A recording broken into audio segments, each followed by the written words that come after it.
વાત કરીશું ગિરનારમાં મિની મહાકુંભ વિશે।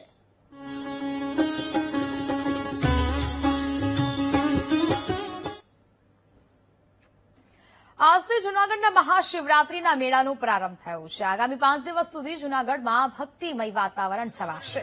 ભોળાનાથની ભક્તિના રંગમાં ગિરનાર તળેટી રંગાઈ છે। ભવનાથ મહાદેવ મંદિરમાં ધ્વજારોહણ સાથે મેળાનો પ્રારંભ થયો। મિની કુંભ મેળા તરીકે જાણીતા શિવરાત્રીના મેળાની શરૂઆત થઈ ચૂકી છે। સાધુ સંતો પદાધિકારીઓના હસ્તે ધ્વજારોહણ થયું। મહાશિવરાત્રીના મેળામાં પહેલી વખત ડમરૂ યાત્રા યોજાશે। સાંજના સમયે જિલ્લા પંચાયત ગ્રાઉન્ડથી ડમરૂ યાત્રાની શરૂઆત થવાની છે।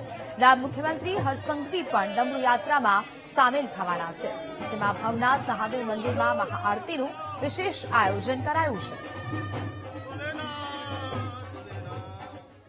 ભોળાનાથના સાથે આજે શિવરાત્રીના મેળાનો પ્રારંભ થયો છે। આપણી સાથે જે શ્રોતાઓ જે જોડાયા છે, આજે વાત કરવામાં આવતો આજે સવારથી ધ્વજારોહણ કરવામાં આવ્યું છે। કલેક્ટર સહિતના સાધુ સંતો દ્વારા આ ધ્વજારોહણ કરવામાં આવ્યું છે।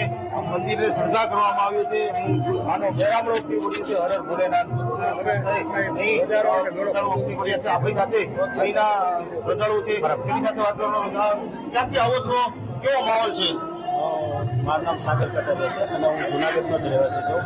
અને માહોલને તો આજે ગુજરાત સરકારના તંત્ર દ્વારા ખૂબ સારો અભિગમ તૈયારી કરવામાં સનાતનનો જય જયકાર એના ભાગરૂપે શિવરાત્રીનો મિની કુંભ આજે 3 અખાડાના સંતો દ્વારા ભવનાથ દાદાના સાનિધ્યમાં ધ્વજારોહણ થઈ ચૂક્યું। શિવરાત્રી મહાપર્વનો મેળાનો પ્રારંભ થઈ ચૂક્યો છે।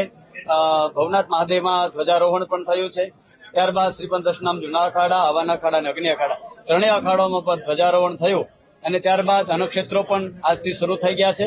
ધૂણાઓ ચેતન થઈ ગયા છે અને તંત્રે પણ ખૂબ સારી કામગીરી કરી અને ગિરનાર દરવાજાથી લઈ અને ભવનાથ ક્ષેત્ર સુધી સુશોભન, લાઇટિંગ, સ્વચ્છતા, પાણી બધી જ વ્યવસ્થા સરસ રીતે કરી છે।